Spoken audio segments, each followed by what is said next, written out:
根據這衛福部所定的指引，居家托育服務的這年務呢，就要接受無定期的訪視。不過，常常有訪視人員或者保全擋佇個外口，這是真歹發揮監督的功能。所以，因是要求中央就要設明確的作業規範。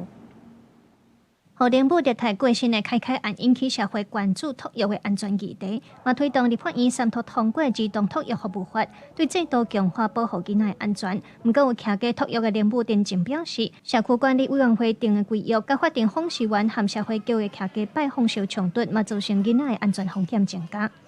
他們在訪視我的時候，大樓物業不能讓他換設上樓，我必須帶着拖盒下去，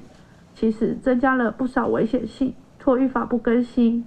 真的有愛心的托育人員會漸漸灰心。為着要保障囡仔安全，避免聯務超收，根據居家托育服務中心訪視輔導工作指引，徛過托育的聯務要接受無定期的訪視。有民團表示，雖然有衛福部的指引，要是定有訪視員和保全以社區安全規約的理由擋在外口，也是先通知聯務出來，盡量發揮監督甲預防虐待功能。曾經有就是訪視輔導員通知透過管理室通知托育人員之後，我們的訪視輔導員在大廳等了30分到40分之久。如果今天托育人員有明確超收的行為的話，其實這30到40分鐘的時間是非常充裕，足夠讓托育人員藏小孩。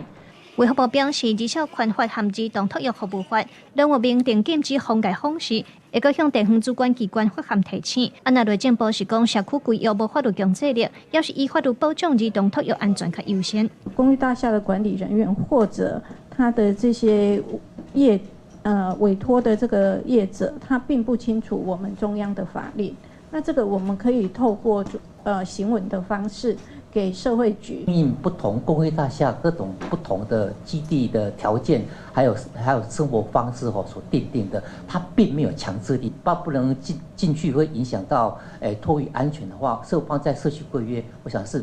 在位階上面可能太低了。民團甲聯部攏要求中央部會應當讓托育人員有直接受到政府的保障，有申訴的管道，也得要求社區規約禁止妨礙徛過托育甲訪視，繼續讓制度愈矯正來確保兒童安全和照顧品質。記者盧尚如、曾俊堯台北報道。